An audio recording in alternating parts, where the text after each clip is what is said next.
샬롬, 좋은 아침입니다. 2026년 1월 30일 매일 성경 순서에 따라서 창세기 21장 1절부터 21절까지 말씀을 함께 묵상하고 기도하는 시간 가지도록 하겠습니다. 오늘 말씀의 제목은 말씀하시고 행하시는 하나님입니다. 전체 내용을 우리 요약해서 좀 살펴보면 드디어 하나님의 약속대로 아브라함의 집안에 이삭이 태어나게 됩니다. 불가능을 가능하게 하셨던 그 하나님으로 인해서 이 아브라함의 집안에 큰 기쁨이 임하게 됩니다. 그런데 중요한 것은 먼저 있었던 이스마엘과 이 이삭 두 아이의 갈등으로 인해서 하갈과 이스마엘이 집을 떠나가게 됩니다.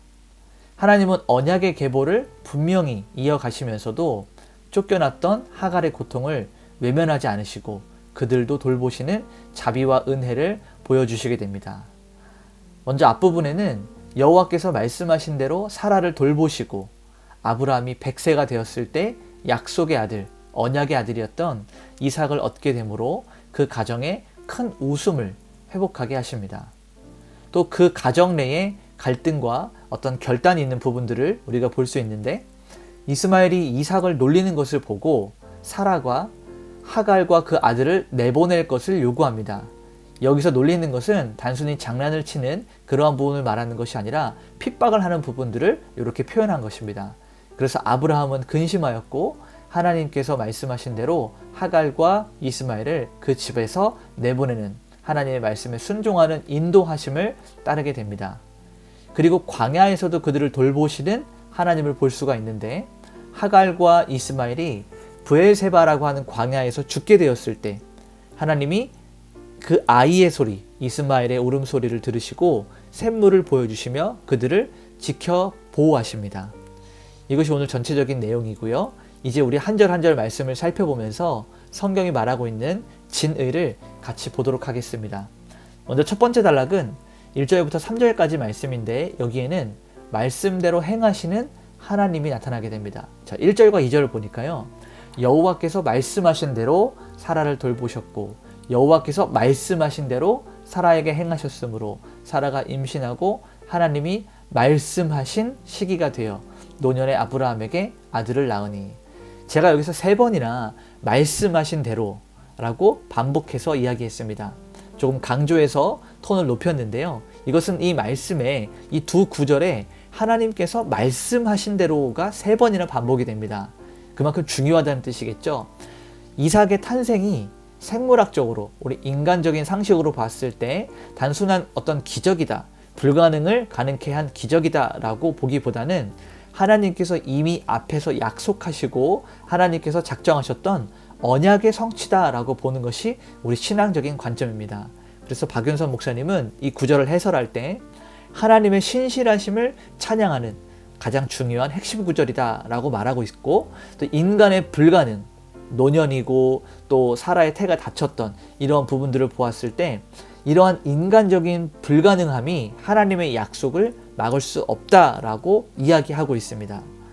자, 6절을 보게 되니까요. 사라가 이르되 하나님이 나를 웃게 하시니 듣는 자가 다 나와 함께 웃으리로다 라고 기록하고 있습니다. 자, 이삭의 이름 자체의 뜻이 웃음인 것처럼 18장에서 이 사라가 하나님께서 찾아오셨을 때 비웃으면서 하나님을 불신하고 비웃으면서 내가 어떻게 아이를 가질 수 있습니까? 내 나이가 이제 곧 90입니다 라고 했던 그러한 비웃음을 정말로 이삭을 얻고 나서 기쁨의 참 웃음으로 바꿔주시는, 인간의 상식을 뛰어넘는 진정한 기쁨을 주시는 하나님이 강조가 되는 부분이죠. 자, 그리고 두 번째 단락을 보게 되면 8절부터 12절까지 말씀인데요.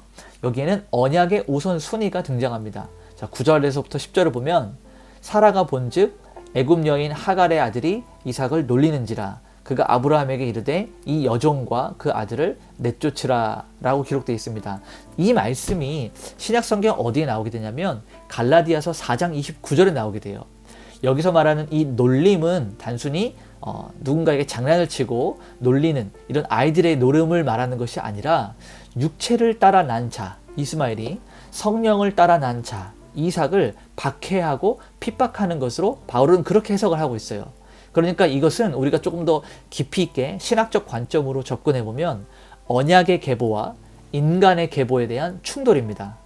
그래서 하나님이 그 사라의 손을 들어주신 이유, 그러니까 하나님께서 사라를 선택하신 이유가 하갈을 향한 그 미움 때문이 아니라 오직 이삭을 통해서만 하나님의 언약이 성취되고 언약이 계승되어져 간다라고 하는 그 사실을 보여주시기 위해서 하나님께서는 사라를 선택하신 것입니다.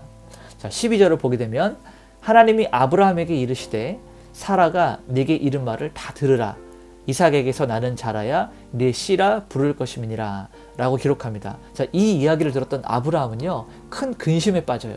왜냐하면 이스마엘도 자기에겐 소중한 아들이었기 때문입니다. 그런데 하나님은 떠나 보내는 것, 우리가 자주 표현하는 내려놓는 것조차도 하나님의 주권 아래 있음을 알려주십니다.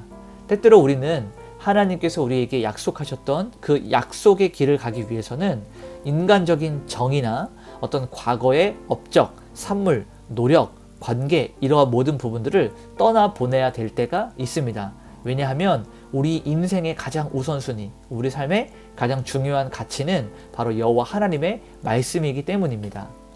그리고 마지막 세 번째 단락은 17절부터 19절 말씀을 보게 되면 들으시고 살피시는 하나님에 대해서 나오게 됩니다. 자, 17절을 보니까요, 하나님이 그 어린아이의 소리를 들으셨으므로 하나님의 사자가 하늘에서부터 하갈을 불러 이르되 하갈아 무슨 일이냐 두려워하지 말라. 하나님이 저기 있는 아이의 소리를 들으셨나니 라고 말하고 있습니다. 자, 이 광야에 버려졌어요. 하갈과 이스마엘이 광야에 버려져서 절망 속에 있을 때 하나님이 다시 찾아오십니다. 이삭이라는 이름의 뜻은 웃음이었다면 이스마엘이라고 하는 그 이름의 뜻은 하나님이 들으셨다입니다. 그러니까 하나님께서는 비록 그 이스마엘과 하갈이 언약에 있는 자손들이 아니라 할지라도 그 생명의 신음소리를 외면하지 않으시고 들으셨다는 부분, 하나님의 자비와 하나님의 긍휼을 우리는 볼 수 있어야 됩니다. 그래서 저명한 구약학자 브루스 월키는 하나님이 하갈의 눈을 밝히셔서 샘물을 보게 하셨다라고 이야기해요. 그러니까 이것은 어떻게 우리가 적용할 수 있습니까? 은혜가 이미 우리 곁에 있는데 하나님이 우리의 눈을 뜨게 하시고 그 은혜를 보게 하셔야만 그 은혜를 누릴 수 있는 것이다 라고 다시 한번 강조하고 있는 것입니다. 그래서 오늘 이 전체적인 말씀을 우리가 정리해보면 원포인트로 하나님은 약속하신 말씀을 반드시 이루신다라는 거예요. 하나님의 약속이 우리 인간의 계산보다, 인간의 집착보다, 인간의 어떠함보다 강하고 능하심을 우리는 보고 듣고 믿어야 됩니다. 하나님께서는 말씀하신 대로 이삭이 태어났고 하나님의 계획대로 하갈은 떠나야만 됐습니다. 이 채워주시는 은혜만큼 중요한 것은 하나님이 아닌 다른 것을 의지하는 그런 의지하는 마음에서 이 마음을 비워내고 하나님께로 돌아가는 이 거룩한 분리가 우리에게 굉장히 중요하다라는 것을 오늘 말씀을 통해서 우리는 배울 수 있는 것이죠. 오늘 이렇게 한번 우리 적용했으면 좋겠습니다. 당장 우리 눈앞에 어떠한 결과들이 보이지 않아도 하나님은 하나님의 시간표대로 반드시 그 약속을 이루신다. 그러니까 우리의 시간이 아니라 하나님의 시간을 집중하는 그러한 믿음의 적용이 필요합니다.